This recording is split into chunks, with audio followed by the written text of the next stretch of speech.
الحمد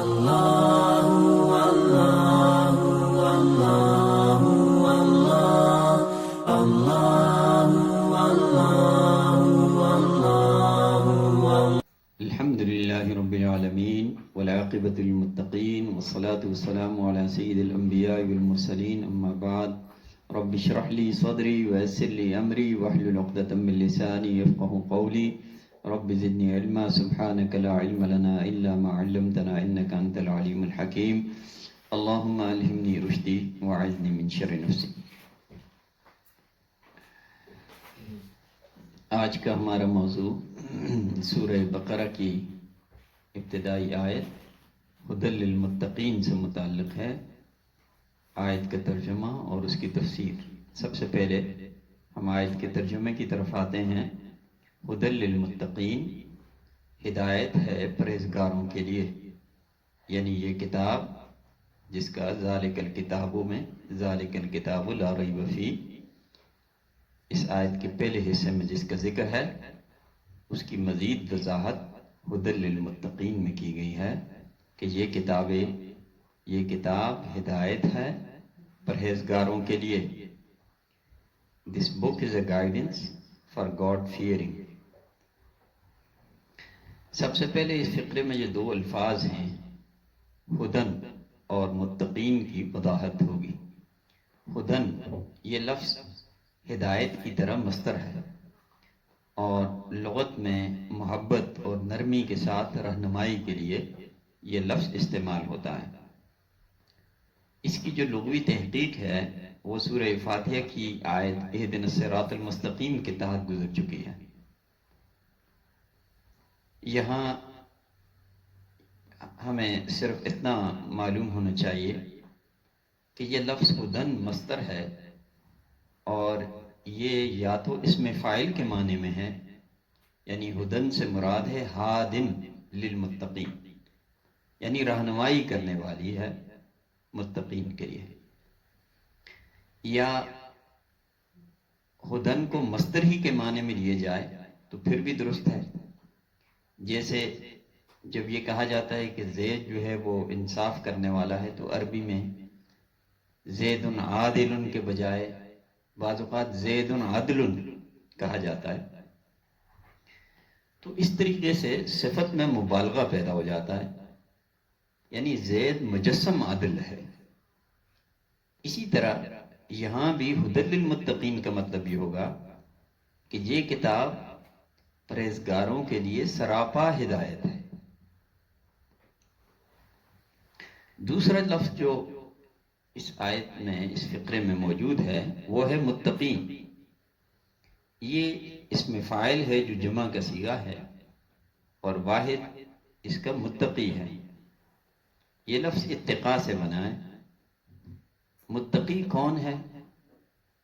متقی وہ شخص ہے جو تقوی کی صفت سے متصف ہو، اور تقوی کا مفہوم یہ ہے کہ نفس کو ایسی چیز سے بچانا جو ڈرانے والی ہے، یعنی خاص طور پہ ایسی چیزوں سے جو انسان کے لیے ضرر رساں ہیں، ان چیزوں سے نفس کو بچانا یہ تقوی. اسی طرح نفس کی حفاظت کرنا، ڈر اور خوف کے لیے بھی یہ لفظ استعمال ہوتا ہے تقوی کا. اسی لیے قرآن میں یہ لفظ کئی جگہوں پر استعمال ہوا ہے انہی معنی میں، ڈرنے کے لیے، بچنے کے لیے، حفاظت کرنے کے لیے، ان مختلف معنی میں یہ لفظ استعمال ہوا ہے. شریعت کی اصطلاح میں تقوی سے مراد کیا ہے؟ مختلف تعبیرات ہیں اس کی. ایک تعبیر کے مطابق تقوی سے مراد ہے گناہ کی آلودگی سے نفس کی حفاظت کرنا، یا تقوی سے مراد ہے آخرت کے لحاظ سے ضرر رساں چیزوں سے بچانا اپنے نفس کو، ایسی چیزوں سے جو انسان کے لیے نقصان دہ ہیں آخرت کے حوالے سے. یہ تقوی ہے. اسی تقوی کے بارے میں تھوڑی سی مزید وضاحت جو ہے یہاں پیش کرنا چاہوں گا. حضرت عمر فاروق رضی اللہ عنہ نے کعب احبار رضی اللہ عنہ سے سوال کیا تھا، جو گزشتہ کتابوں کے بھی بہت بڑے عالم تھے، کہ تقوی کیا ہے؟ تو انہوں نے بہت عمدہ طریقے سے اس کی وضاحت فرمائی تھی۔ انہوں نے پوچھا تھا هل اخذت طریقا ذا شوک، کیا آپ کسی ایسے راستے پر چلے ہیں جو کانٹے دار ہو، جس کے ارد گرد کانٹے ہی کانٹے ہوں؟ تو انہوں نے فرمایا کہ جی ہاں، چلتا رہا ہوں۔ تو انہوں نے پوچھا کہ پھر آپ نے کیا کیا اس موقع پر؟ تو حضرت عمر فاروق رضی اللہ عنہ نے جواب دیا، حذرت و شمرت، کہ میں نے احتیاط برتی اور میں نے اپنے کپڑوں کو سمیٹ کر چلا تاکہ میرے کپڑے الجھ نہ جائیں کانٹوں۔ تو حضرت کعب احبار رضی اللہ عنہ نے فرمایا، ذالک التقوی، تقوی اسی کا نام تو ہے، یعنی آدمی اپنا دامن بچا بچا کر چلے۔ اس دنیا کے اندر جو کانٹے دار رستے ہیں اور جگہ جگہ پہ جو جھاڑیاں ہیں جو انسان کو نقصان پہنچا سکتی ہیں، ان سے اپنے دامن کو بچانا۔ حضرت ابن عباس رضی اللہ عنہ فرماتے ہیں کہ متقی کون ہے؟ المتقی من یتقی الشرک والکبائر والفواحش، متقی وہ شخص ہے جو شرک سے، کبیرہ گناہوں سے اور فواحش سے، بے حیائی کے کاموں سے اپنے آپ کو بچاتا ہے، وہ متقی ہے۔ بعض صوفیاء نے اور زیادہ آسان انداز میں اس تقوی کے مفہوم کو واضح کیا ہے۔ وہ فرماتے ہیں کہ تقوی یہ ہے، ان مولاک لا یراک حیث نہاک، تمہارا آقا اور مولا تمہیں اس جگہ پر نہ دیکھے جہاں سے اس نے منع کیا، ان مولاک لا یراک حیث نہاک۔ اب ہم آتے ہیں تفسیر کی طرف، آیت کی تفسیر کی طرف، کہ اس کا کیا مطلب ہے کہ یہ کتاب پرہیزگاروں کے لیے ہدایت ہے۔ اصل میں یہ اس دعا کا جواب ہے جو ہم نے مانگی تھی سورہ فاتحہ میں، اہدنا الصراط المستقیم کے الفاظ کے ذریعے۔ جس ہدایت کا سوال سورہ فاتحہ میں کیا گیا تھا، یہاں سے لے کر قرآن حکیم کے آخر تک اس کا جواب ہے کہ جو لوگ اللہ سے ڈرنے والے ہیں ان کے لیے یہ کتاب ہدایت ہے اور انہیں اس کتاب سے رہنمائی ملتی رہے گی۔ لیکن یہاں اس بات کو سمجھنے کی ضرورت ہے کہ اس آیت میں تو ہدایت کو متقین کے ساتھ مخصوص کر دیا گیا ہے کہ متقین کے لیے ہدایت ہے، جبکہ اسی سورہ کے اندر، سورہ بقرہ ہی میں دوسری جگہ فرمایا گیا ہے، ھدی للناس شہر رمضان الذی انزل فیہ القرآن ھدی للناس، رمضان میں قرآن حکیم اتارا گیا اور یہ لوگوں کی ہدایت کا ذریعہ ہے، بلا تخصیص، مومن کافر سب کے لیے اسے ہدایت قرار دیا ہے۔ تو یہاں جو متقین کے ساتھ اس کو مخصوص کر دیا گیا ہے، اس ہدایت کو، اس تخصیص کی وجہ کیا ہے؟ تو یہ سمجھنا چاہیے کہ اصل میں تو یہ کتاب پوری انسانیت کے لیے ہدایت ہے، مگر حقیقی معنوں میں اس سے وہی لوگ فائدہ اٹھا سکتے ہیں جو پرہیزگار ہیں، جن کے دلوں میں اللہ کا ڈر اور خوف ہے۔ اس بات کو زیادہ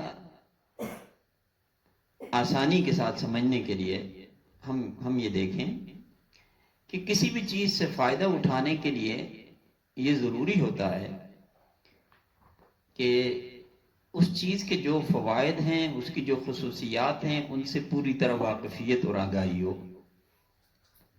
کہ جو چیزیں جن سے میں استفادہ کرنا چاہتا ہوں، اس کے فوائد کیا ہیں، خصوصیات کیا ہیں، دل میں اس کے حصول کی خواہش اور تمنا بھی ہو۔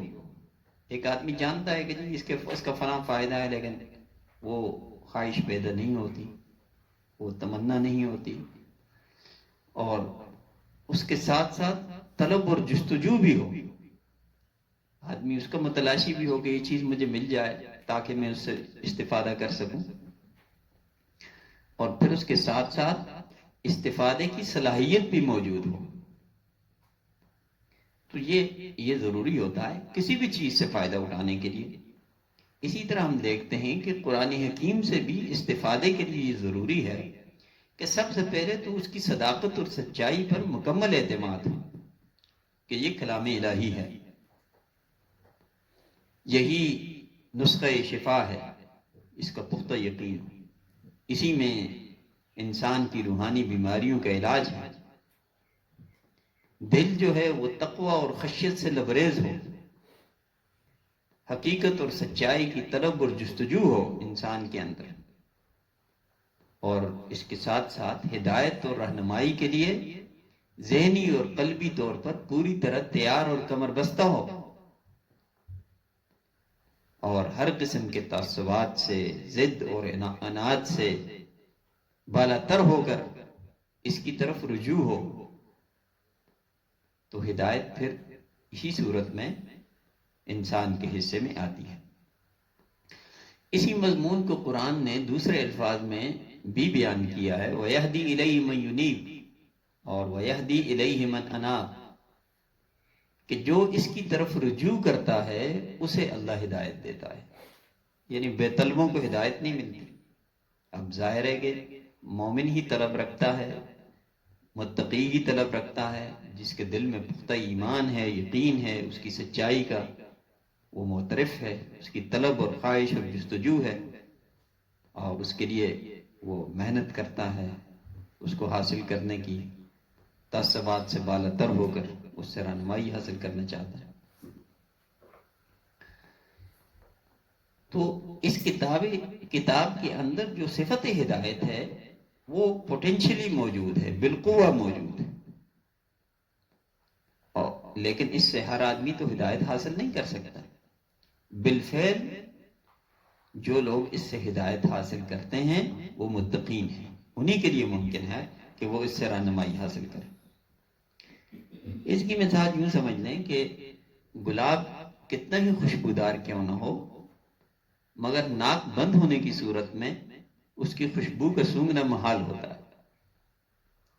کھانے پینے کی اشیاء کتنی ہی لذیذ کیوں نہ ہو، مگر زبان ہی اگر ذائقے سے محروم ہے تو وہ ان سے کیسے لذت آشنا ہو سکتی ہے۔ سورج کی روشنی اندھے کے لیے بالکل بیکار ہے، کیونکہ وہ بینائی کی صلاحیت ہی سے محروم ہے۔ اسی طرح اس سرچشمہ ہدایت سے فیض یاب ہونے کے لیے بھی اس آب حیات کی طلب اور جستجو اور ان صلاحیتوں کو جو اللہ نے عطا کی ہیں، جن کے ذریعے انسان ہدایت حاصل کرتا ہے، ان کو بروئے کار لانے کی ضرورت ہے، جو اللہ نے ہدایت کے حصول کے لیے ہمیں عطا کر رکھی ہیں، جس میں سمع، بصر اور فؤاد یہ اصطلاحات ہیں جو قرآن حکیم نے ذکر کی ہیں۔ جو اپنے سننے کی، سوچنے کی، سمجھنے کی، دیکھنے کی صلاحیتوں کو بروئے کار لائے گا، ان صلاحیتوں سے فائدہ اٹھائے گا، یہ کتاب ضرور رہنمائی کرے گی۔ یہی بات قرآن حکیم نے بتائی ہے دوسری جگہ، ان فی ذلک لذکری لمن کان لہ قلب او القی السمع وہو شہید، کہ اس کتاب میں نصیحت ہے اس شخص کے لیے جس کے پاس دل ہے، یعنی بیدار اور زندہ دل جس کے سینے میں ہے، اور جو کان لگا کر بات کو توجہ کے ساتھ سنتا ہے، اس کے لیے یہ بہت بڑی نصیحت ہے۔ یہاں متقین کے لیے ہدایت ہونے کا مطلب یہی ہے کہ جن لوگوں میں تقوی کی صلاحیت موجود ہے، قرآن انہی کے لیے ہدایت کی راہوں کو کھولے گا، اور اس کے نتیجے میں تقوی اور ہدایت کے جو اعلیٰ سے اعلیٰ مراتب ہیں ان تک رسائی اس کتاب سے رہنمائی حاصل کرنے کے بعد انسان کے لیے آسان ہو جائے گی۔